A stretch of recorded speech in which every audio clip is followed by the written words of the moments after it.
Hello and welcome to the Game Theory Podcast. I'm your host, Sam Facini. We are presented by The Athletic. Today on the show, it's our French correspondent, our Victor Wembanyama in-person scout. It's Danny Leroux, just getting back from a 5.5-week trip in Europe where he got to see Victor Wembanyama in person.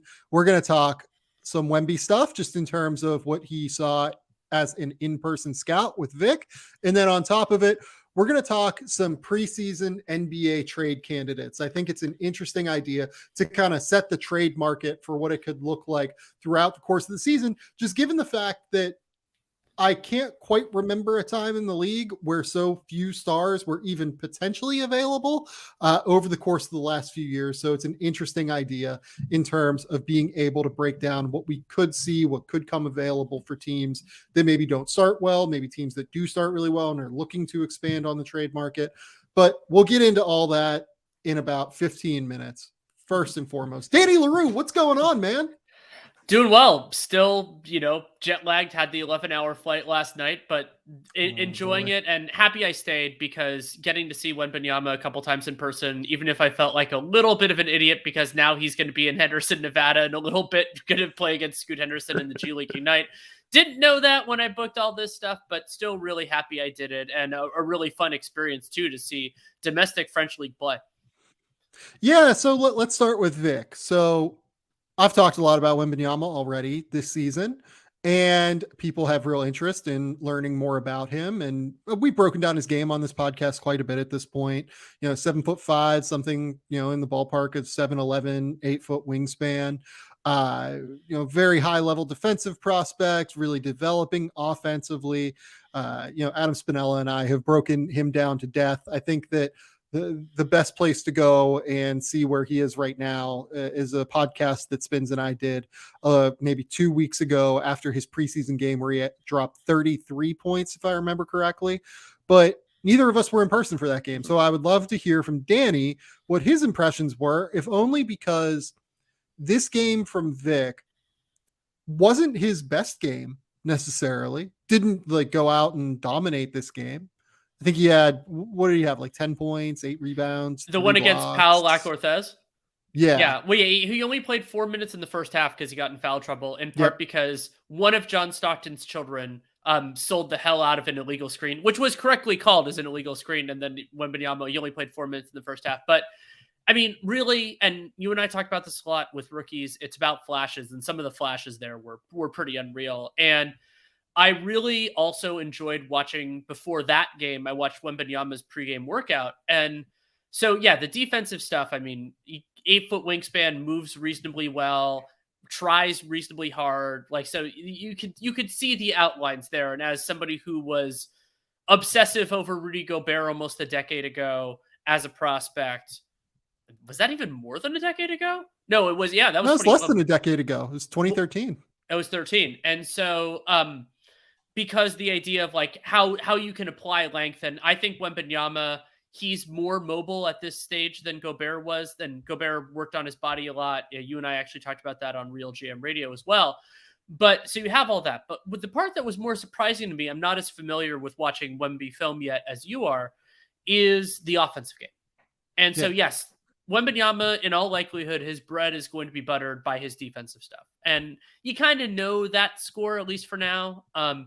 But I heartily enjoyed, I watched the pregame stuff, worked for about a half an hour long before everything else. And it was originally catch and shoot threes, but then some movement threes, some deep threes, and then some on ball stuff, some crossovers and some pull up jump shots. And you're not looking for that diet. You're not looking for a 7'4" DeMar DeRozan out there, but you apply some of those things into a smaller usage role and it could work really well.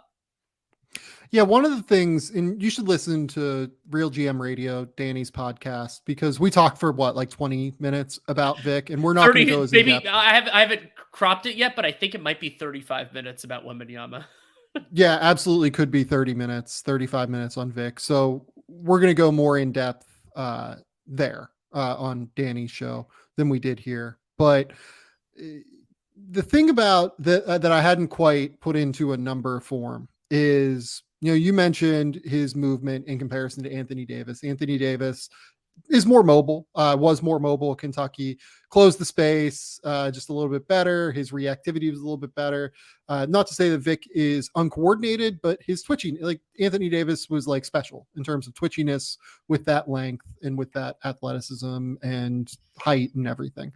Anthony Davis at the 2012 combine was 6'9.25" with a 7'5.5" wingspan.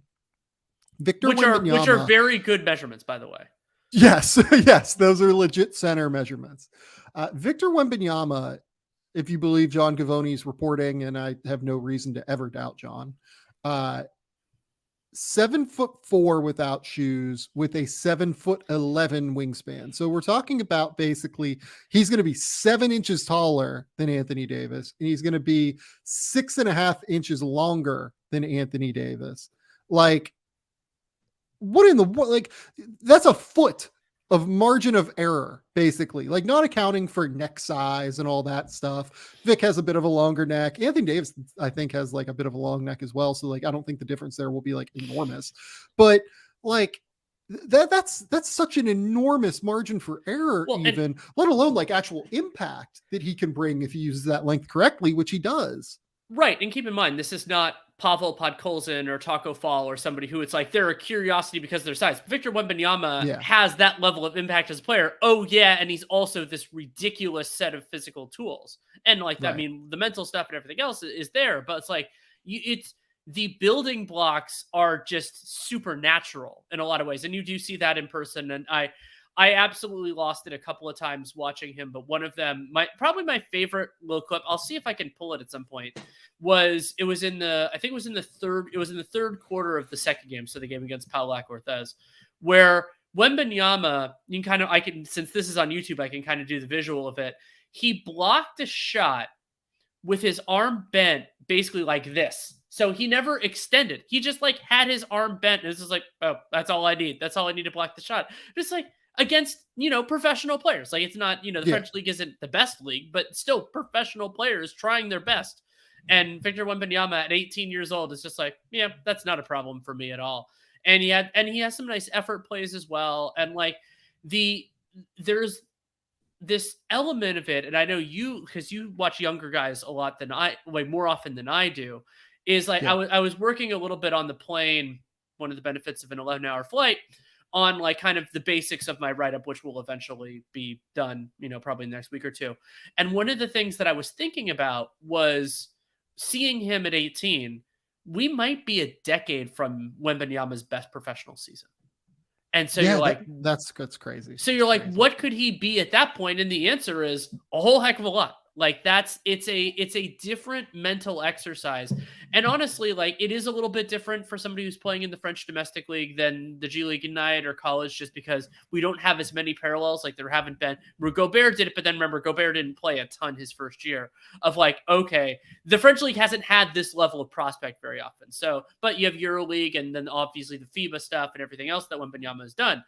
But those like so you're thinking about like, okay, he has a little bit of like on ball stuff where it's like basic crossovers and maybe a little bit of pull-up jumper. His 3-point shot looks good mechanically, even though it's not going in all the way yet. And you're like, okay, yeah, but that's more of like a 2 to 3 year project, not a 10-year project. And then it's like, oh, you could go a lot of different places with this. And also there's a kind of a correlation factor here, which is somebody who's his size, who has some of those things, the only way you get that is by spending time. Like you're not going to be a natural pull-up shooter at 7'4". Like that's just not the way these things work. So that means he's spending time in the lab, spending time in the gym to do all that. I would love to see his touch around the basket get a similar level of attention, but he's got time. Yeah, like that's the thing. I mean, with Vic, you brought up that you've done a podcast with Adi Joseph previously about bigs getting brought up as guards as opposed to bigs getting brought up as bigs, right? Yes. And this is a circumstance where Vic has like clearly been brought up with guard skills more than big skills, because that's the era of basketball that we're in right now. And also, frankly, like I think that European basketball tends to develop these guard skills just more with bigs than like the American system does and previously did in the past. with Vic, like it's almost like his perimeter game and his shooting ability. It's real. Like you look at the jumper, it's very fluid. Like he misses sometimes, but you look at the mechanics, like the rhythm is there, the touch is there. Like you believe everything's going to work to the point where, like you said, you watched him in the pregame and he was like shooting movement threes. Like he's incorporated some of that into games at this point. He has. Where he's like able to shoot movement threes and able to shoot like shots off of movement at 7'4". Like that's the difference between him and Kristaps Porzingis. Like Kristaps basically used the height to be able to like get his release point up over everybody else's release point to where, as a pick and pop threat, as a spot up threat, as a trailer threat, he was just knocking down shots. But like a lot of what Kristaps did in terms of like on ball creation was like that awkward kind of post up mid post where he's longer than everyone, but it still didn't look super fluid, right? With Wembanyama, it's more like nascent Giannis without the like superhuman strength, as opposed to like what Porzingis did when he was younger. It's just in terms of like developmental skills that he's bringing to the table. So I'm very interested to see where this goes. I know that, like, I think that he is a fascinating prospect that like doesn't need to be Giannis in terms of strength, doesn't need to be Giannis in terms of like just aggression, covering the court and like finishing above the rim and dunking all over everybody, because he has the shooting, like he has the ability to space the floor out. Like if he's even a 20 point per game scorer where he's bringing the level of defense that you and I think he can bring, like that's a top 7 player in the league pretty easily. And that's like, I don't know, what would you say that what percentage level outcome is that for him? That feels like a like 70th percentile outcome, 60th percentile outcome for him. I was thinking 75 to 80, just because like that level of defense is really high. Like, I mean, Rudy Gobert, I mean, they're not the same prospect or the same player, but like Gobert has developed so much to become the level of defender that he is. And there's no guarantee that anybody's going to do that, even if Wembanyama has great physical tools. So I'd say that. But then the offensive and like 20 points a game is a lot. Or is he going to get that kind of touches? But yeah, it's not 95th percentile, which I think is the more important kind of element of that. And yeah, it's also like, well, where is this going to go? You have all those talents and seems like a coachable kid. He was doing all, doing the workouts and all that. You're not getting everything. And, but I mean, it did seem that way. And you also think about the moldable clay that Wembanyama is on both ends of the floor, and that he's going to be not only with an NBA coaching staff, but also with NBA conditioning and health people and all that for a long time. And hopefully those sorts of kinks, the injury stuff and everything else, can be not perfected. I mean, Anthony Davis, we've brought him up a couple times in this podcast. Like he still deals with stuff. You're never going to be perfect on that end, but there is a lot to be excited about. And that is really good for Wembanyama. And it's, of course, really good for basketball fans more broadly. Yeah, I'm really excited. Really, really excited to see what Vic does this year. And I'm glad that you got to see him in person. Can we do one quick exercise before we finish Wembanyama? We started this on Real GM, but we can do more. Of teams that you think there is even a slight possibility, pick your top 3 Wembanyama landing spots a year from now. The Thunder would be up there because I would just be fascinated by the curiosity of him and Chet. Like, I think that they could absolutely play together. They can both handle the ball well enough. They can both shoot it. And I would just love to see that potential rim protection of those two. And they're mobile enough. Like, I think that they can make it work on that end just enough to deal with opposing teams. And we haven't seen like a true, like we saw it with the Cavs this year with Jared Allen and Evan Mobley, where it was like a Twin Towers kind of situation. But Jared Allen isn't as skilled. Like, having Chet Holmgren and Wembanyama is like a Twin Towers situation of modern basketball, where guys can dribble, pass, shoot, and provide the rim protection and like be potentially mobile at the very least. We'll see how Wemby develops. We'll see how Chet comes back from injury in terms of mobility. The Pistons, would we consider the Pistons as a possibility here? Oh, sure. Absolutely. Yeah. Like, I think the Pistons are going to win like 34 games, but like they probably don't make the play in. And with how flat the lottery odds are now, like they have a chance at the very least. Cade, Jaden Ivey, Sadiq Bey, Boyan, whatever, insert 4-man shooter here with Wembanyama at the 5. Combination is fascinating to me, and I would absolutely love to see it. It's a great question. Who would be my like 3rd and 4th team? Well, I can give you a couple while I think about it. So my number 1, and it's a distant chance, is New Orleans. Just because. Oh yeah. Wembanyama, I think Zion, they're going to be way too good. Yeah, this year. and I mean, and I think the Lakers are going to be too good as well because they do have a swap right with the Lakers. Boy, would that be embarrassing for Los Angeles if the swap right ends up giving that up. But so they would be my number 1. That's a great question, Danny. If the Lakers would lose Wembanyama in a pick swap situation because that would mean that they don't make the playoffs this year, didn't make the playoffs last year. Would the Anthony Davis trade still be worth it because they won the 2020 title? Yeah. Because that's like the ultimate. Typically it's always yes if you win a title, but that is like the ultimate penalty. Bidders fly forever, but it is just one. And I mean, and one with LeBron and AD. So they're my number 1. I don't think it's going to happen because both those teams I think are going to be too good. My number 2 is Charlotte because Wembanyama. So part of this is like he fits well with a lot of other high-end players, and I think Wembanyama could unlock some LaMelo stuff and provide the defensive identity that Charlotte needs to be relevant in any real way. So you have that as another possibility. And then my 3rd would be Detroit because of everything that you said. That would be a lot of fun. And like Detroit, that would be, we expected if they end up with a pick like that, he would be their last piece, but they already have the other stuff in play. And like, there's a lot to really like there. And so that means if Cade isn't everything we hoped he would be, if Jaden Ivey isn't everything we hoped he'd be, if Jalen Duren isn't everything we hoped he'd be, okay, you should still have enough to make it really exciting. And then the other obvious one to me is the Rockets, where you can just kind of put things together. Or actually, in some ways, you could even argue Orlando, just because I love Paolo, and Paolo Wembanyama is intriguing. I'll say this. The Kings would be fascinating. Ooh. Because then, like, it's basically like generation, like, you've created a player to make Domantas Sabonis' flaws just not matter that much in Wembanyama. Totally. Yeah. And then Sabonis will make All-Star game instead of him, and I would be breaking keyboards. But like, it'd be like what the Myles Turner Sabonis idea was, except with like a version of Myles Turner that can like dribble and pass and make plays and everything. And you can like kind of run more interesting sets than you can with Turner, where you basically have to like put him in the corner or put him at the top of the wing offensively. Yeah. I'm kind of in on that. Mm-hmm. That'd be fun. And like, they have the guards now, like they have the shooting. I don't know. That's a good one. That's one that like I hadn't really thought about until this moment, but I kind of like it. I'm kind of in on it. But yeah, Oklahoma City would be my number 1, like with a bullet, like not even a question in my mind. Well, especially we should talk about Houston too.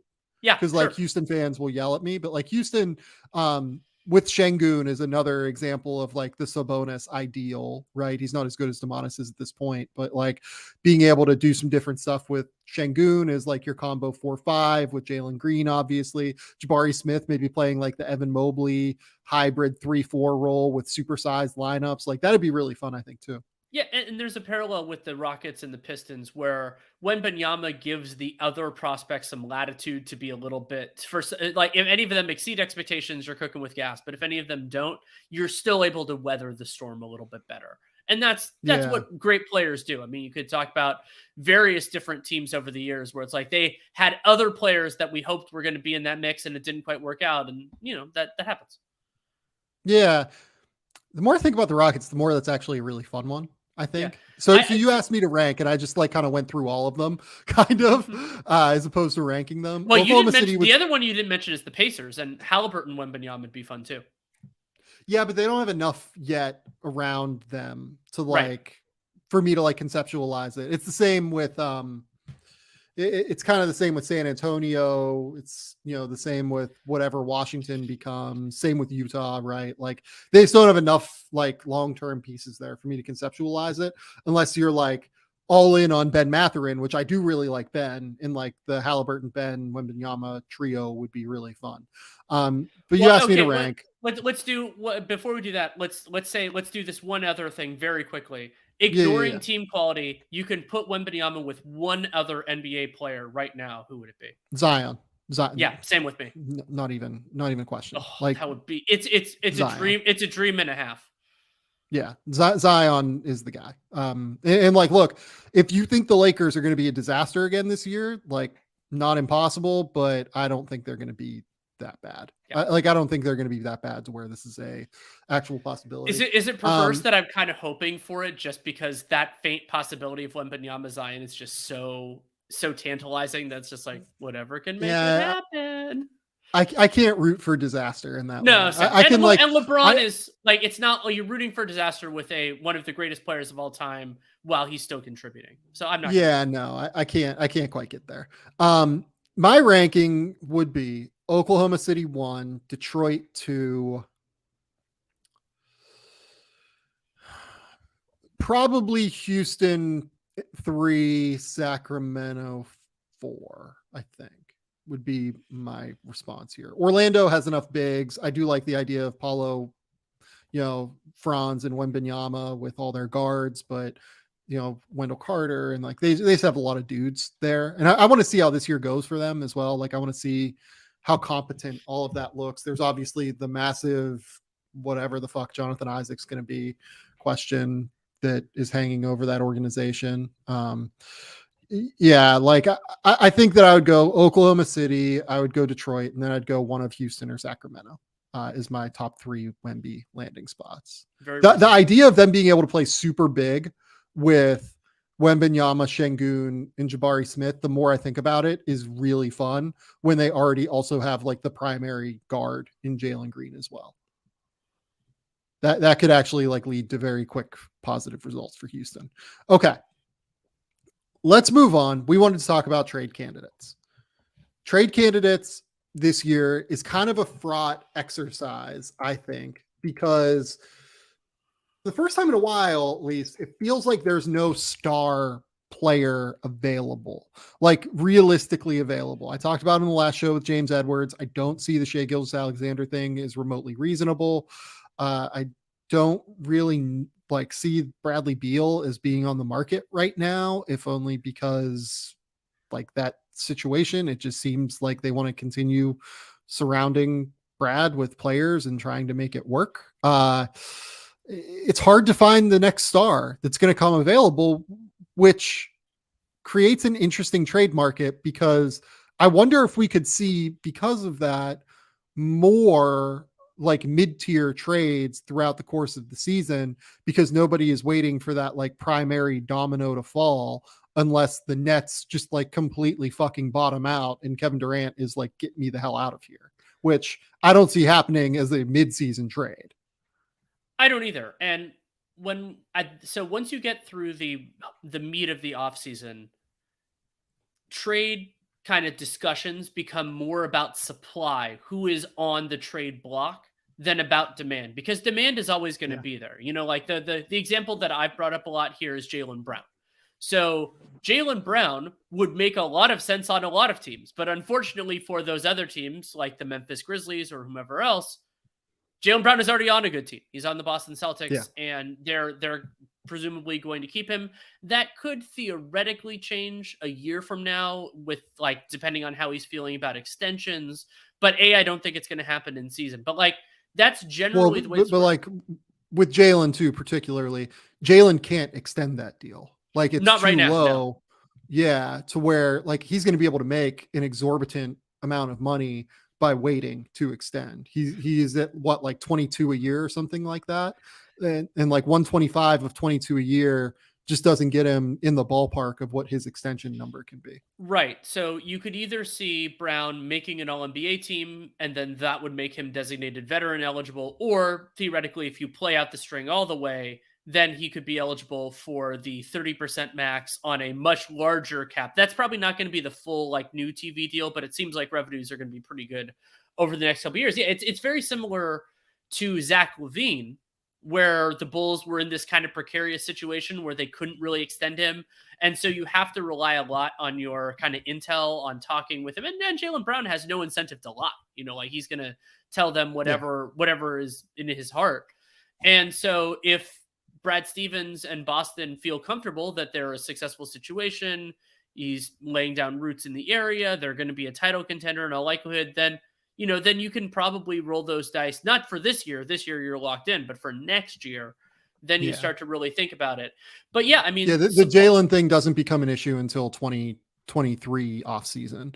And that's like looking far down the road based on intel we don't have, which makes me like not even really want to talk about him in that way. Right. And it's just laying out the situation. Yeah. And on your other idea, kind of with the stars, and you brought up Bradley Beal. I think Damian Lillard is in a similar situation. And there are a lot of others where the intention, at least for now, is to try and to make it work. Yeah. And it is possible in some of those situations that things go south quickly enough that the deadline presents an opportunity.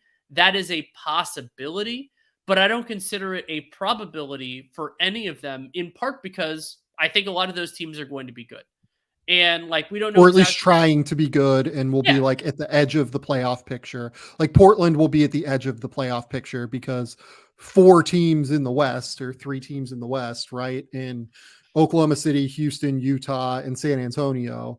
Like those are 4 of the 5 worst teams in the league, which means, it's basically an 11-team fight for a 10-team play-in tournament. Right. So then for me, you brought up the idea of kind of like mid-level players. I think that's one important clarification point. And then the other one is teams that start to redefine themselves. And so like there was some speculation during the offseason about OG Anunoby with the Raptors, and I love OG. I think that he's also on a very friendly contract, though you do run into the problem as Masai Ujiri that Anunoby, so he has 2 full years this year and next, and then has a player option. And like Anunoby, great defender in isolation within scheme. And like the Raptors in general, like there is a completely rational argument for Masai Ujiri to stay the course and keep this team together. Growth from Scotty Barnes, maybe they can move in. But there's also this possibility that over the course of this season, and maybe that's a trade deadline thing, but more likely it's after the season, that, they play out this string and they're like, okay, we're a good team, but are we really going to, like, how do we get from here to a championship level squad? And then maybe you start to evaluate some of the stuff differently. Maybe they consider something with Van that'll Fleet be or Siakam. I was going to say, like, Toronto will be dependent upon extension conversations with Van Vliet and Siakam at the end of the day. Like, how do you feel about extending? Like, are you going to be staying here long term? If those guys say no, then, I think you can make a move on OG thinking, okay, we're rebuilding around Scotty, we're making it work. If those guys say yes, I think you're rebuilding around this core and continuing to make sound draft decisions like this organization has for a while. And, I think it could lead them to sticking with OG and like continuing to develop him when he's gotten better. Like he keeps getting better every year. He keeps adding different aspects to his game. He's more of an on-ball player now. I would continue to play out the string with OG as long as those guys want to keep playing with Toronto. Yeah, I think for me, the only pushback that I have on it is the idea of defining success. Like it is true that the Raptors moved from roughly this area to winning a championship through the Kawhi Leonard trade. It's just that that's a really hard thing to do. Like basically any path to a championship is hard to repeat, but there might not be a harder one than acquiring a player who is capable of being the best guy in the finals on an expiring contract for not that much. Like, if you could do it, by all means, do it. But it's just that doesn't happen very often. And I was encouraged by Scotty Barnes' rookie year. He's shown some more offensive juice than I expected, which is great. And like they can do it, but that would be the way that it could kind of shift. And you could see a couple other teams in that mode eventually where it's like, okay, we're not bad, but we're not where we want to be. Like in some ways, the most interesting to watch there is Phoenix, in part because they might have an ownership change.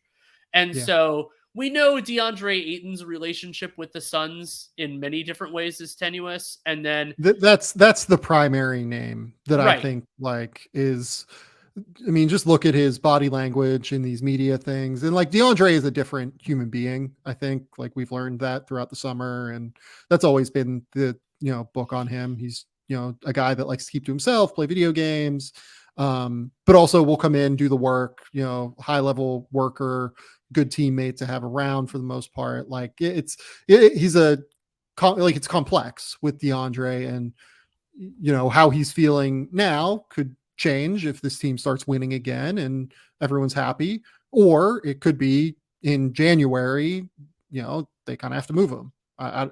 He's the primary name, I think, that like you can sell yourself on having star potential, but not yet on the market, literally can't be on the market due to collective bargaining agreement rules. But like you can see a world where that changes in the early season. Right. And those sorts of situations where it's just like, okay, we want this and we want to do something and how we're going to make it work. But he and teammate Jae Crowder are great examples of the biggest tension that happens with in-season trades.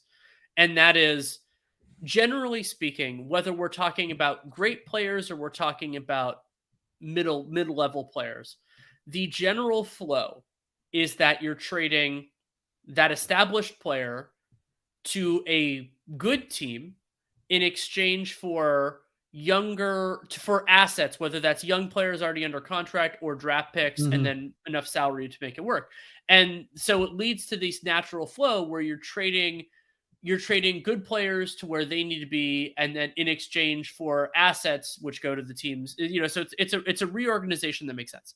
The problem with Ayton and with Crowder, and this will come up in a number of them, and I mean, if you want to argue Jaylen Brown there, though I think he's just too much, he's better than this, is generally speaking, and this was a huge problem with Durant negotiations for the Nets, is when a team is simultaneously good and looking to trade players that help make them good, they're not looking for young players and assets. They're looking for other good players.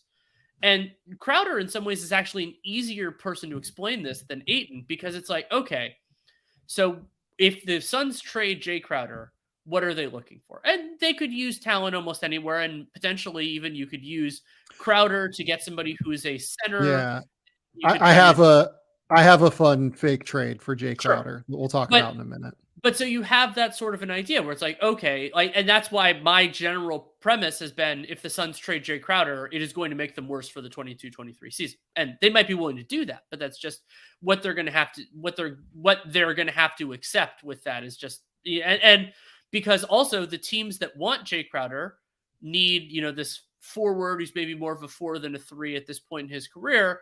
And most of the teams that desperately need that don't have another version of it, because if they did, they wouldn't be so desperate for it. And so you're creating an absence, and Cam Johnson can step into it, but you'd ideally like another player who does that, because you want as many wings as you can handle. And so that is a real potential problem in that deal. There have been various different kind of concepts with Memphis that have hit that same problem, where it's like, well, how are you going to do this and make your team actually better? And I mean, you could go with various different teams over time. And so it's hard to make those trades happen. Sometimes it can be about teams valuing players differently. Like, I think that's part of what facilitated the Bogdanovic for Olynyk trade. That was also partially about money, the way that all worked. But let's hear your fake trade. Okay, so my idea is trying to find a landing spot for Jae Crowder while using San Antonio basically as a third team. Okay. Right. I don't know how much Eurobasket you watched. I have some concerns on Dario Saric being able to play like real minutes at this point. I didn't watch a ton, but I share your concern. Yeah. So Dario Saric and Jae Crowder are both on expiring contracts. I wonder if there is value to San Antonio to getting off of the Doug McDermott deal, adding in Jae Crowder and Dario Saric on expiring deals to not have that money long-term on Doug McDermott. You move McDermott to Phoenix. He gives them another terrific floor spacer shooter. Obviously, you have some defensive concerns that we'll have to wear out, but like, at the end of the day, you're getting another shooter that fits really well within that offense that'll be coming off the bench anyway, because they're going to start Cam Johnson at the 4. That was announced today. Mm-hmm. you also save Phoenix a shit ton of money in the luxury tax by doing this, because Doug McDermott is at like 13.8 million, whereas Crowder and Saric are at like 19 million. So you move 6 million to San Antonio, who's way below the cap. You save Phoenix probably what, $25 million in the process while they're in the middle of a sale for the organization. I wonder if that has value to Phoenix, and then you move Crowder from San Antonio to the third team. What I like about it from San Antonio's perspective is actually similar in some respects to Danny Ainge and the Gobert deal, where it's not just, you're not probably going to get much in the way of assets from Phoenix, but you can convert the things you get into assets. Maybe not first round picks, but something. And so you could do it that way. And from Phoenix's perspective, saving some money. I don't love McDermott there because of the defensive issues, especially because you're already swapping Cam Johnson for Jae Crowder. So it's like you got a lot of defensive. Here's my concern.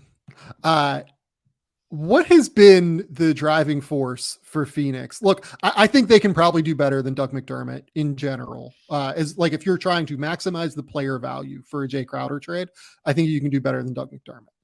But the driving factor for Phoenix throughout large portions of this ownership group has been saving money on the luxury tax a lot of the time, or saving money, period. Saving that team a ton of money against the luxury tax, I would imagine would be very valuable. And I would imagine that value is only going to be like extreme. They're like even placed in greater emphasis in the middle of a sale on the team. Like, I know that McDermott has 2 years left as opposed to 1, which means you're taking on an additional year of contract, but he becomes an expiring deal that becomes relatively easy to move at that point. I don't know. Like, you're essentially getting a replacement at the 4 that we know can come in and play like 20 minutes a night, at least, even if you have concerns about McDermott's defense that I share. But he's a 40% 3-point shooter that you can camp out in the corners with Devin Booker and Chris Paul, and he's going to knock down 40 to 45% of his threes. And the Suns owners are going to save a ton of money.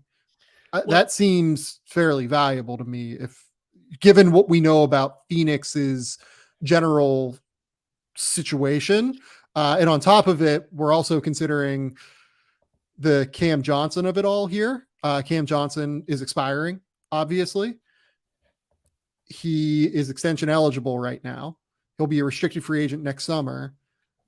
I don't know if this team is looking to extend Cam Johnson or not. I think that it would add another real financial, like if I was Cam Johnson, I'd be asking for $18 million a year.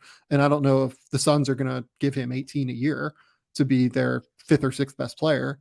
So I don't know. This could like save them a ton of money, maybe allow them to make a Cam Johnson offer, even though you'd be adding the McDermott salary long-term. I think you get off of that next summer when he's expiring. I think the amount of money it saves them now could have benefits down the road, while not necessarily like destroying your value this year. I'll throw in a couple other things, and I think the Spurs and Suns are natural trade discussers, maybe more than trade partners. Another element that they could discuss is Jakob Poeltl. And so Poeltl, a capable, underappreciated player who will be an unrestricted free agent absent an extension. He's extension eligible all the way through the season, unless he signs something else, because that's just, he's a veteran going through it. And Poeltl, I think, would be a good fallback for them to have. Also, getting rid of Poeltl for the Spurs gives them the benefit of being worse. So like, team's they're going to be so bad though. Like, they are, but what I mean, from the Suns' perspective, is that gives you not only necessarily Ayton insurance, but it also gives you the idea of potentially moving Ayton for a player at a dramatically different position. And so like you could eventually do something there. The other thing that the Spurs have, if they're willing to, is they could theoretically take on that. So Landry Shamet has 2 fully guaranteed seasons this year and next year, and then 2 non-guaranteed seasons. And I know James Jones loves Landry Shamet, and that's why he gave him that contract. But San Antonio, they're in kind of this weird situation, which happens like where, yes, cap space is immensely valuable, but they might have so much cap space that it That they doesn't can't matter use as it. much. Yeah. And so like if they want to take on that 10 million, it might be more valuable to Phoenix to offload it than it would be for the Spurs to take it on, because like, oh, we go from, 49 million to 39 million or 59. I don't know. I don't have the exact numbers. They did sign Keldon Johnson to a lucrative extension, which they front loaded, I believe. But those sorts of ideas. And so you have some, to use an economics concept, you have some double coincidences of wants there, where like one team could value what the other team has, and vice versa, and that's how trades happen. Yeah. And you are correct. They did front load the Keldon Johnson deal. It goes from 20 million to 19 down to 17 and a half in the last 2 years of the deal. A great decision, by the way, as a CBA nerd. The only weakness of doing that in kind of where salaries are going is that it makes it harder to extend off of that. But that's a first world problem. If you need to deal with that because Keldon Johnson is so awesome 5 years from now, okay, you'll deal with it. Yeah, I think that like my preferred structure on these is almost flat as opposed to front loaded. Like go like 18 4 straight years as opposed to like Jared 20, Allen. Yeah, or 19, I guess it'd be in that case. Yeah. Jared Allen is a prime example of this. Just go flat and give yourself a little bit better of a chance to extend later on. But that's, again, this is so CBA nerdy and cap nerdy that I don't know that we need to exacerbate it. So can I give you a different kind of thread on trades that also could happen for this year? Well, I was going to ask you real quick. Let's finish the loop on Jae Crowder. Is there a team that you like? Because Jae Crowder, it seems like, is the next guy to move, right? Like just very clearly. They've not brought him to training camp. They're trying to explore a trade market. Where do you think is the best landing spot for Jae Crowder? Because we didn't really talk about that. I don't have one that's like a screaming great fit, because I think of Crowder as more of a 4 than a 3, which means Cleveland is a little less interesting. Also, Cleveland, if they're, and John Gambadoro had this on Thursday, that like they might be interested in Jetty Osman, but like I don't value the Cavs guys they could offer in a trade enough to potentially make that move. So I think they have the desire. It's just, can they capitalize on it? I mean, I know Jae Crowder and LeBron don't have the best relationship, but adding another front court player to the Lakers would be useful. But the matching salary and all that's really hard for them. And the team that to me is the most obvious needs a player like Jae Crowder is Miami. And they lost PJ Tucker in part because, we don't know if the money was the same, whether he would have chosen Philly over Miami. It appears the money was not the same. But they have a hole at power forward now, and they'll do some of that through small ball, but it would be nice to have an option. And they would do that. And Andy Ellsberg is a CBA like cap genius, and they have the Heat actually have different structures that could work with that. And it doesn't have to involve somebody like Duncan Robinson, though it absolutely could. Yeah. It's harder to find like the exact fit. Like I like the idea of Dallas for him. Sure. But and I like the idea of Dwight Powell, like being a backup center for DeAndre Ayton. Like, I think that he'd actually really fit within Phoenix's offense, but like Dwight Powell makes more money than Jae Crowder and is a less impactful player. So how excited is Phoenix's front office going to be about that? Dallas also doesn't have like great pick capital at the end of the day. I brought up the idea of Sacramento previously, like Harrison Barnes is expiring this year. Like, is there a world where the Suns could just decide, okay, Harrison Barnes is an actual difference maker for us. He fits really well within our scheme. He's a good defender. He's long. Could you do something like Harrison Barnes for Crowder and Saric, or Crowder and Shamet, plus like a fake first round pick that maybe becomes 2 seconds after a year or something like that? Or just a real pick. They're their own first rounder this year. Yeah, like maybe you top 24, protect it or something like that. And then it becomes 2 seconds. That way, like, you're expected to be good. If you're not that great, if you're a middling Western Conference playoff team as opposed to a top seed in the West, maybe that works. But yeah, something like that was interesting to me, if only because Sacramento has, Keegan Murray that they seem very excited about, and that will be a primary part of their offense early on in his career. Harrison Barnes maybe takes a small backseat with the Domantas Sabonis, De'Aaron Fox combo with Keegan Murray as like your primary second side creator. You obviously have Kevin Huerter now there, who's going to demand the ball as a floor spacer, who can do stuff with the ball. I wonder if this is the time that you could potentially get value for Harrison Barnes.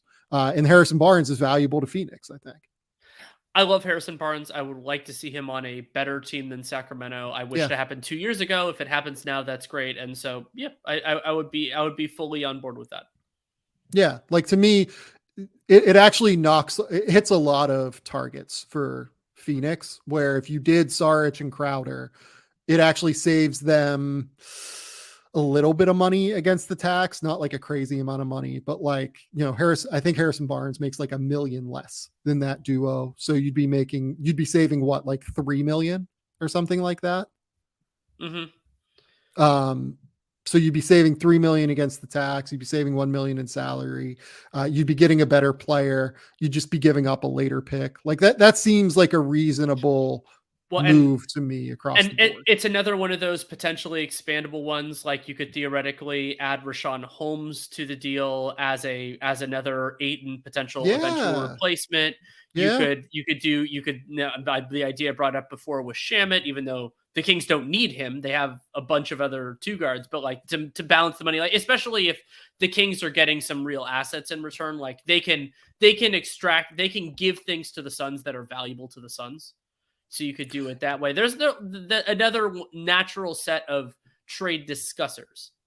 Yeah, I think that those two teams are interesting. But those are the two that I came up with. I can give you one more. San Antonio and Sacramento were the two main ones that I kind of had an idea on.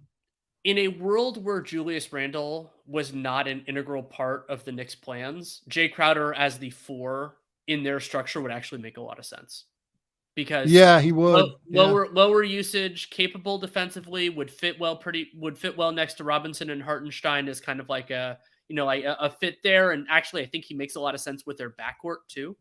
So you could, but then it's like, what do you send back? How much is it worth to you? And how interested is Crowder? Like I'll say this, like that. What if you did like Jae Crowder and campaign for Derrick Rose? Rose is the backup point guard on a really good team would be a lot of fun. Yeah, like in that again, campaign and like look, they'd have to take on that extra year of campaign money, which I don't know if they necessarily want to do. I don't think they care that much.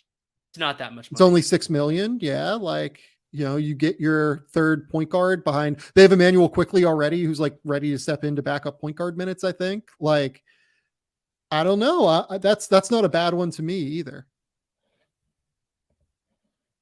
And I look at Danny, and Danny might be frozen here as we're talking.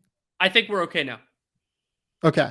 But yeah, like that's an intriguing one to me. There are landing spots for Jae Crowder for sure. It's just like, I figured that everyone would be ready to go on first glance, but like, this is a guy that makes $10 million who can be a rotation player on a playoff team, on a title team, but it's harder to find the spot than you'd think. The Knicks one is interesting to me as well, now that you say that.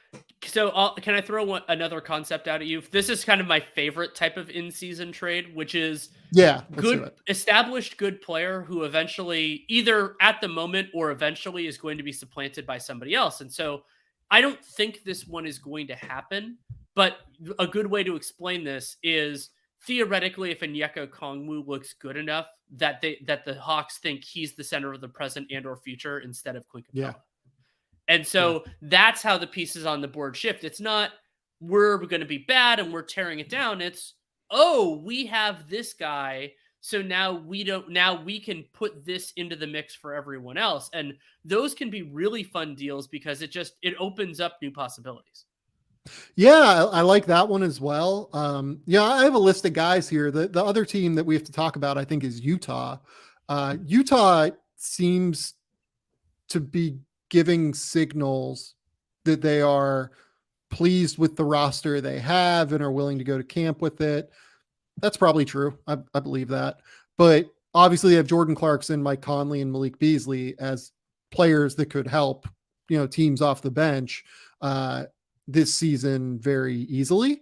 And I wonder if that's like, they're the next like natural team. Is there I saw a report earlier today, I believe from Tony Jones, that said the Bucks were interested in Jordan Clarkson. It's just that like they didn't want to take back George Hill's money. Like, is there a deal out there for one of those three guys that like, you think you could reasonably make sense of? Not one that I love. And with Clarkson, you run into the problem of the way that deal happens is a team likes Jordan Clarkson more than I do. Like I hated the deal back when they signed it because I thought it was too much money for a guy who was flawed and was going to age super well for them. And Clarkson, just to walk people through it, he will make 13.3 this year and then has a player option for 14.3 for next year. So that's a pretty big commitment for another team. Like that's a lot. As our mutual friend Seth Partner would put it, that's a lot of Jordan Clarkson. And wait, time. I think he declines that. Like I don't even think it's a question. He declines that. It depends. I don't think there are going to be that many teams with cap space. He would decline it if he wants a different opportunity. But no, I mean, well, he'd decline it to get the full. Like, if you're getting the full mid-level, that's more valuable than taking that player option, right? I mean, if he can get that. So Clarkson, as we're recording this, Clarkson is 30. He'll turn 31 before the start of next year. So yeah, if he can do it, I mean, I think his game is not going to age super well. And actually, the exact thing I just brought up with Clarkson is far more prevalent with Conley, where Mike Conley, making 22.7 this year and then has a basically half guaranteed contract for a 23-24. I think a lot of teams would love to have Mike Conley. I don't know, if there's a team that wants him that like $24 million badly, right? Or who has that kind of level of money in matching salary that they don't like, more ballasty. So like, I think of Conley, as much as I like him, as being, like even to slightly negative value. And so that means you're A, going to really want or need Mike Conley, and B, going to have that kind of money laying around. And there usually are a couple of teams, but I don't think there are a couple teams that have that and need him. Like you need somebody who checks both boxes, and off the cuff, I don't have a team that does. Chicago? Maybe, but the defensive limitations would be pretty severe there. Like to me, if they're putting that kind of stuff together, it's a center that they hopefully think can be better than Vooch. Like if that's going to they put it together. And speaking of Vooch is a name I have on this list because this is the last year of Vooch's deal. He is, I think, look, if they want to build around DeMar DeRozan, Zach LaVine, Pat Williams, Lonzo Ball, Alex Caruso, I think he's not the best fit as a center there, as I've talked about with, I think, Robbie Calland. We talked about this, but like, LaVine, Pat Williams, obviously DeMar DeRozan, those guys love that mid post area. And that's where Vooch is at his best as well. I wonder if there is a deal out there for a team that could really value Vooch. The team that Robbie Calland brought up is Charlotte. I actually think Charlotte could be quite interesting for Vooch as like a secondary playmaker next to LaMelo Ball, given the fact that Miles Bridges is not going to be playing basketball. I cannot imagine that he'll be playing basketball this season. And and if he is, I sincerely doubt it'll be as a Hornet. I can't imagine he's going to be playing basketball this season while these legal proceedings play out. That's just my guess on all of it. We'll see what happens there, but they need secondary scoring. Like they have Terry Rozier. They need secondary scoring from the front court, I think, as much as anything.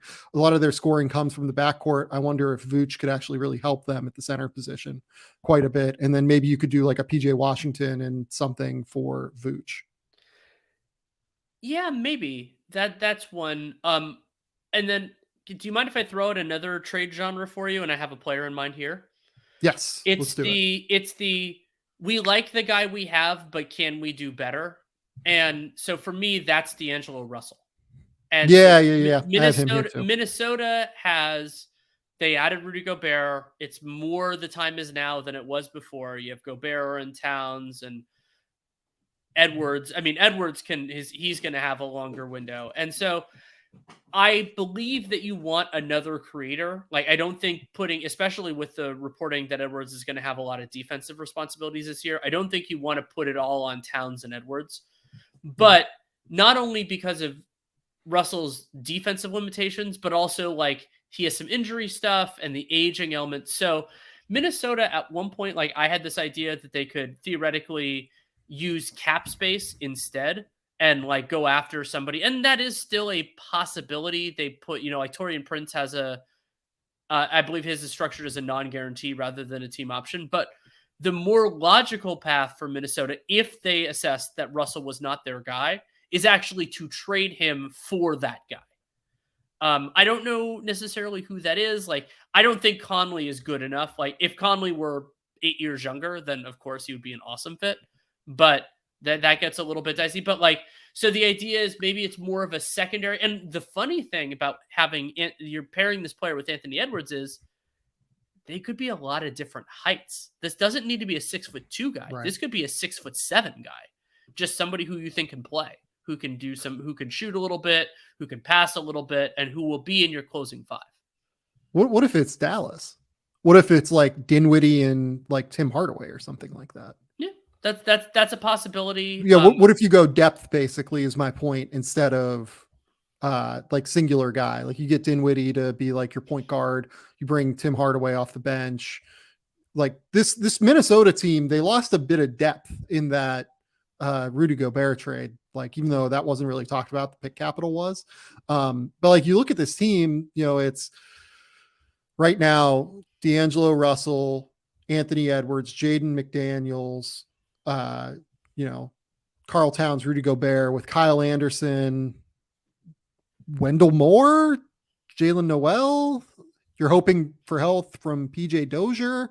Like Eric Paschall is their two-way guy. Like, Jordan McLaughlin's like a good backup center. Naz Reid's a good center, but like they don't really have like wing depth. Like I wonder if like wing size depth is the way to go there. Could be. And I like Josh Minot a lot, but I don't think he's going to be ready now. It's not ready now. Like that's just, that would be extremely unusual for a player that raw and that young to be ready to help out immediately. And I don't even think I like if I was Minnesota, I'd probably just keep D'Angelo instead of doing that deal for Dinwiddie and Hardaway. I'm just trying to come up with like formulations of a deal, even that like you can make sense of. I think it's hard for D'Angelo. Like I'm just not sure where you move him.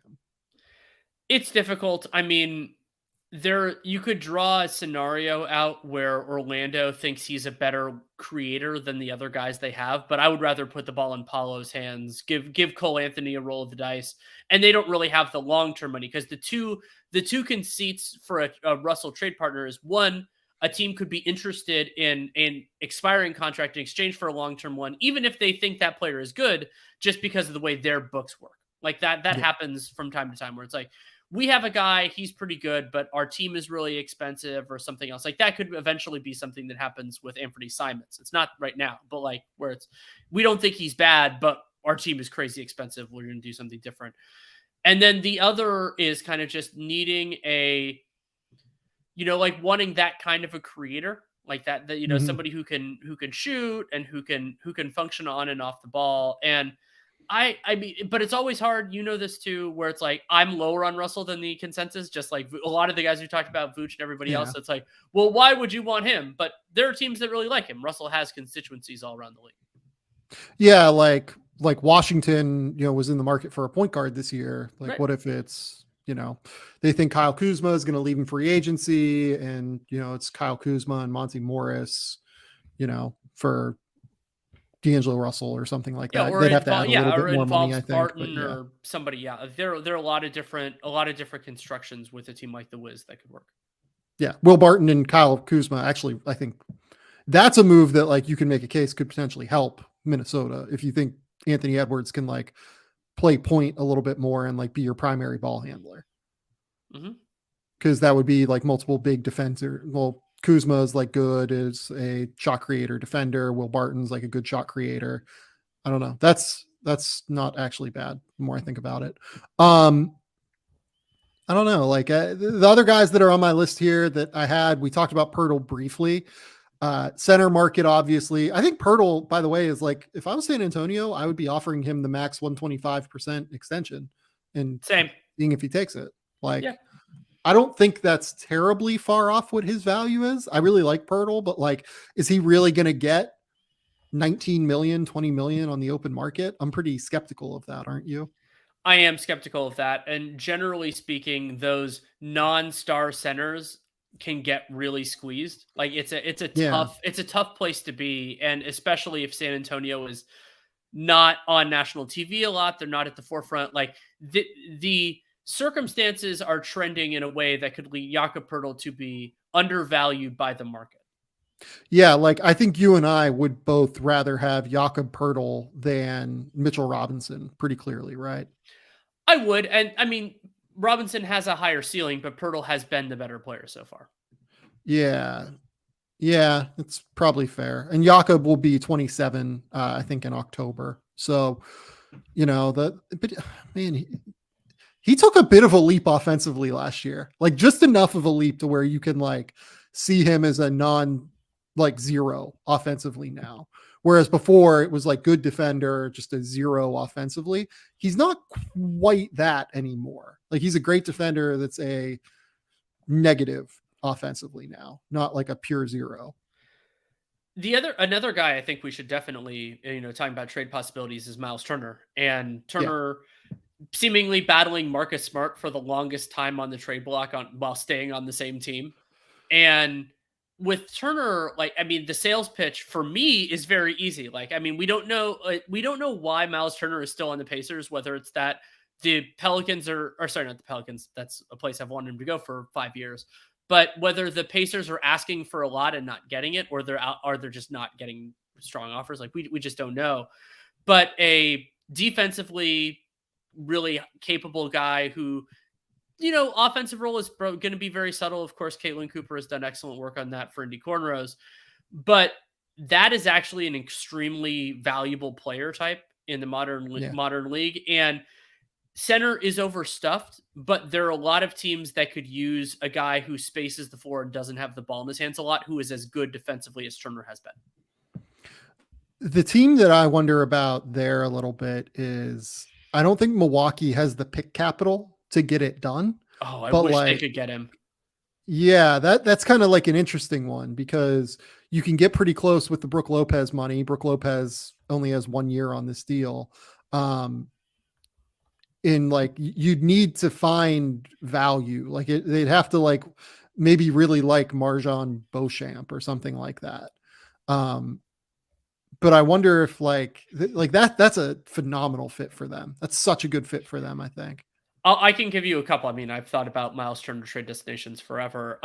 Yeah. New Orleans is the obvious dream. Playing in with Zion, you get a rim protector and all that. And they have a lot of different structures that could happen to make that deal occur. Memphis, with or without, Jaren Jackson's not obviously going to be in the trade, but I actually really like the Turner Jackson fit, but also playing one or the other would be really good. And then so you could do a lot of different concepts with their front court. That would be a really logical fit. I think Oklahoma City doesn't want to do this now, and I don't know if Turner would want to re-sign there. But just throw him in with Chet and Poku, and it's going to work to some extent. And you say, you have a lot of good players, and you just think, okay, so it's probably going to start out with, you're going to go for this year in different directions, and then the idea would be if he's willing to re-sign Holmgren and Turner as your 4-5 next year. The other guy that's on my list here, and this is a team I've brought up before for Myles Turner. I brought him up last year. What if the Warriors decide to go all in again this year and they figure we can't keep James Wiseman's salary around next year because we're going to keep all of Wiggins, Draymond, and Poole, and that 10 million balloons into 40 million quickly, right?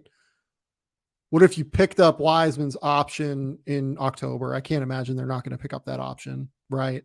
I agree. Yeah, you have to do it.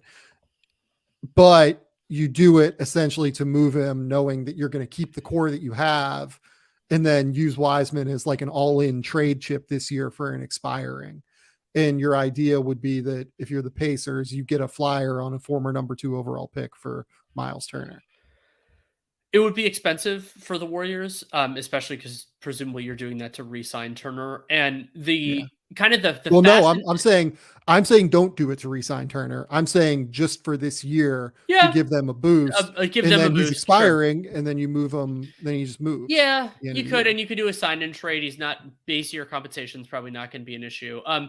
The other kind of argument in favor of Turner for the Warriors is that as great as Draymond Green is in his role, he won't be able to do it forever. And so the idea might be just as like different, you think of players as replacements, like I'm sure that was part of the intention with Wiseman, is that you could also bring him in with the vision of him being in, 2-3 years being a Draymond Green replacement. And Right. he's extension eligible. And while I actually don't love, I mean, the fit of those two guys together, of course it works, but when Draymond moves away from the 5, you lose some of what makes him so amazing. But having another good player, if the asset cost is relatively low, would be really, really good for the Warriors. I mean, and you could throw, like, depending on how you feel about their, like, the guys that they have offered, I mean, you could throw in a lot of different places. Like, I would love to see Turner on Chicago. Like, I think he's a better fit for what they're doing than Vooch and all these different ones. But it's, what is Indiana looking for? What is the asset cost? How willing are they to take on long-term money? And also, like, what does Myles Turner want? Because part of what makes the NBA so much fun for us and for fans is that even though Myles Turner is under contract right now, he actually has a very real voice in this process because he can indicate that he is willing or not willing to come back to the Pacers, what that kind of price would be, because he is extension eligible, but also he can do that with other teams. And the way this really works from a trade perspective is what you're trying to do is, by indicating who you would be willing to re-sign with, if you're doing that privately or publicly, you're trying to get the teams that you don't want to go to weaken their offers, so that the places and potentially the places that you do want to go to strengthen them.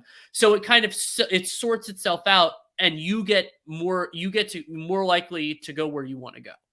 And so with Turner, like, that is an important part of this that will probably be under, like, that will not be public information, but will absolutely affect any negotiations with the Pacers and anyone else. Last Myles Turner team, I wonder if you could find a way to get it done for Brooklyn. Brooklyn and LA are the two for me, the Lakers, that it's like, I mean, the Clippers would be great too, but it's like, he could really do a lot for them. There had been that kind of like floating possibility, and we're working through everything. I think it was around when the Royce O'Neal deal happened. It's like, maybe they can make it work. They had a couple of picks and everything else, but I would love to see him in Brooklyn.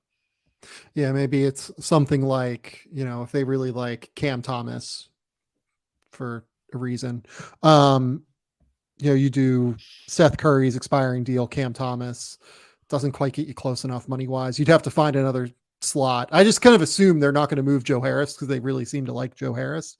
They do.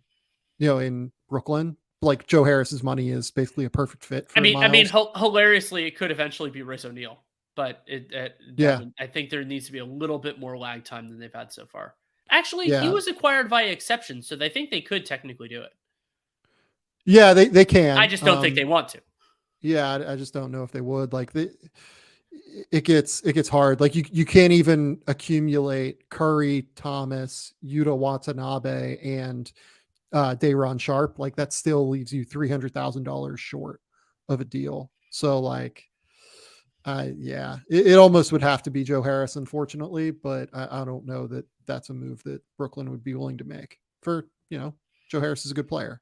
I think people are going to, unless like Joe Harris comes back and like just really can't move after his injuries last year.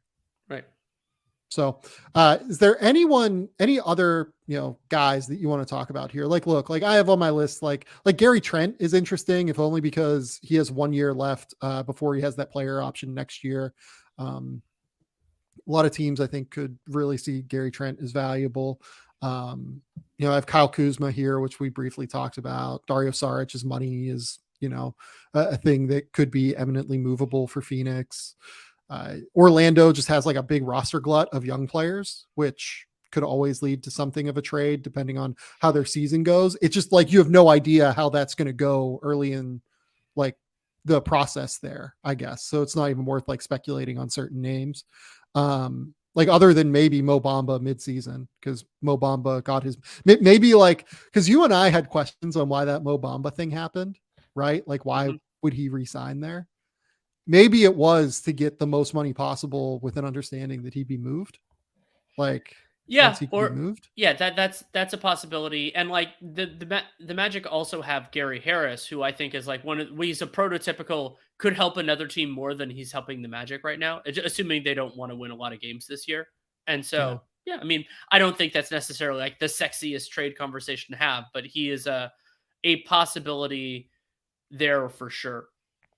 And that gets you to 23 million, which is not an insubstantial amount of money, right? To accumulate in a trade.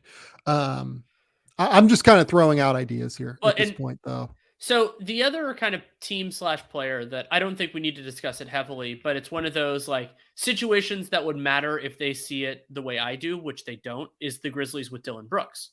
So yeah, to me, Dillon Brooks he's such a classic, really good player to have as your team is growing, but his negatives become more pressing when your team is actually good. Yeah. And so they're the most thorny negotiations and deliberations to have as a front office because you love the guy. He's a big part of what got you to where you are. And you think about how he's big for their identity and how the players really like him. But one of the things that I think Memphis really needs from their support players is a lack of downsides. Like you have John Morant and Desmond Bane, and when he's healthy, Jaren Jackson Jr. And so you don't want the other guys to like take a ton of bad shots. You want them to be respected when they shoot and everything else. And like Dillon Brooks is unequivocally like a good basketball player. He actually, I remember you're the one who told me this, like he led the league in minutes played as a rookie, or he led the rookies in minutes played as a rookie. And most of that was for a good reason. So Memphis, and I mean, I wrote a whole piece for The Athletic talking about them as the sleeping giant in the 22 offseason that materialized into exactly nothing other than actually getting worse, which is wild. But like those sorts of situations where like he's going to be extension eligible, Brooks is on an expiring contract, they haven't replaced him yet. So that means your base assumption should be that they intend to bring him back. But that is not a guarantee. And then the other guy, mostly, honestly, as a vessel for everything else, is there is this guy, Russell Westbrook, who's still somehow on the Lakers. And the problem with Russ, sort of similar to Mike Conley, is that he just makes so much money. There are only so many things that can happen. But you would theoretically, trading him in most constructions would make the Lakers materially better. Memphis is in a fascinating situation this year because this summer into next season, the 2023-24 season, is really when they have to make their consolidation trade. Because if we assume that they're going to give Desmond Bane the 25 million plus that he's earned, 30 million, whatever the number is going to be, whenever he hits free agency, hits restricted free agency, that's going to lock them in at essentially like $87-90 million for three guys, plus Zaire Williams, Jake LaRavia, David Roddy, Santi Aldama, Kennedy Chandler. Like those are all guys that essentially I think are guaranteed to be on the roster for them in 2024-25. They're now within that window of consolidation trade. And really this year might be the easiest time for them to do it, because all of Steven Adams, Dillon Brooks, and Danny Green, that money that is on their books, and I think they're going to keep just because it's valuable for them in like long-term flexibility, long-term trade asset, everything like that. That's essentially like $38 million in expiring money that could be used in order to facilitate a blockbuster deal. The problem is, again, going back to our original conversation here, that deal isn't really out there on the market right now. But if by mid-season it does materialize and Jaylen Brown, for whatever reason, comes available, which you and I don't see happening, but someone will come available, is our, hypothesis at some point, right? Like Someone always comes available. Memphis is now within striking range, really, at some point in the next, let's call it, 18 months, 19 months, to where if they're going to make a consolidation trade, it has to come now within these next 19 months. Right. And the objective to me should be getting somebody who can be the fourth or fifth player, somebody who's in their closing five. And it's exciting because the Grizzlies could add somebody who fills a lot of roles, who does a lot of different things. Some of that depends on the evaluation, Zach Kleiman's evaluation of guys like Zaire Williams and Laravia and all that. And the big one, by the way, there is Brandon Clark, because they're going to have to pay Brandon Clark this summer. Right. And so yeah, it's great if it's Jaylen Brown, but honestly, if you can get somebody who's a little bit, who's 26 or younger, but is a 3 or a 4 and is a good player who you think will be better for you. Honestly, whatever they do well is, capable shooter, like good enough shooter, good enough defender, then that will probably make your team better for the long term, because then all you're looking for is one guy, and they probably already have that other player in house. Like whether it ends up being Clark or Zaire or Roddy or Laravia, like they have some pretty good options there. And because they're not going to be able to use cap space to solve, like I previously thought that might be a possibility, and they retained Tyus Jones and a number of other things.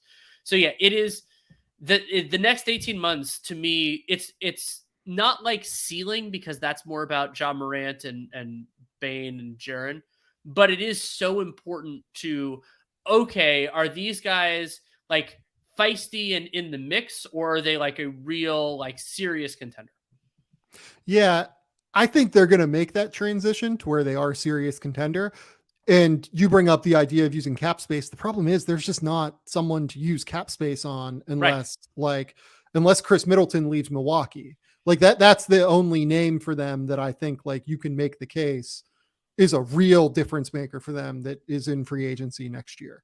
I'm assuming that, James Harden probably is back in Philly. I don't know that I would want James Harden if I was Memphis. I don't know that he fits their timeline. Well, so can I throw out one name? He's not on the market now, but who would be a very, very fascinating possibility? Yeah. Pascal Siakam. Siakam's a great one. Yeah. Like those Toronto dudes, like all of them almost like make a lot of sense for them across the board, except for Fred. So that requires the Raptors to be in a different place. And that's really what Memphis, because they didn't do anything in the offseason, they need someone to shake loose. We don't know who it's going to be, but their roster flexibility actually means that it could be a number of different types of guys and work. Yep. Cleveland's kind of in the same boat where they need a 3 desperately.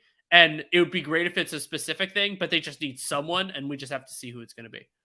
And they have options internally as well. Like they have Dean Wade, they have Isaac Okoro, they have a number of different dudes that it could be that could provide what they need at the end of the day. Sure. Maybe Okoro takes the leap this year and he's just the guy, right, that went 5th overall for them. And he wasn't terrible last year. I thought like he got better. So I don't know. Yeah. Cleveland's in an interesting spot, but Danny, I've kept you long enough. Did you watch any good movies while you were in Europe for 5 weeks? So I didn't watch a ton while I was there. On the plane, I had never seen Logan before. Logan's fun. It was very good. Let's see. Nothing, no real standouts. How about you? I watched Confess Fletch last night, the new Fletch movie with John Hamm. How was it? It's so good. It's so fun. I don't know why Paramount, who I believe was the distributor, just dumped it without like telling anyone. The only like buzz I've heard about it has been just like organic, like online people that see it. They're just like, wait, what is this? This is amazing. It's really good. I had a great time excited about it. Yeah, it's really, really good. He's like the perfect Fletch, John Hamm. I've seen some other stuff, but nothing like amazing. I saw Bodies. That was interesting, but I'll talk about all this on the pod with Adam Spinella over the weekend. Danny, tell the people where they can find your work. Tell the people what's going on in your life. Yeah, I mean, so for written work, typically at The Athletic, you can check that out. Audio, Real GM Radio, including one with the great Sam Vecini that will be out probably around the same time this comes out. Dunked on Prime with Nate Duncan. That's going strong now that I'm back and he's back. We'll be 5 times a week pretty soon. And we also now added John Hollinger to the Dunked on Prime family. So Hollinger and Duncan's going to be there too. And recently announced that the NBA strategy stream, which is Nate and I calling games live with the game on the screen, that's going to be back for this year. So that's with League Pass. Basically, you can watch us instead, and the NBA app has gotten revamped. That will hopefully benefit you guys being able to watch us as well. We're working on some bells and whistles. We'll see how those activate. So a lot of great stuff there, and there might be some others. We'll just have to see. Couldn't be more excited for my good friend Danny Leroux. This has been the Game Theory Podcast. Please remember, rate, review, subscribe, do everything you can to support the show. This is going up Saturday morning, Friday night range, and we'll be back on Sunday night, Monday morning range with Adam Spinella. We're going to break down some NBA prospects. So until next time.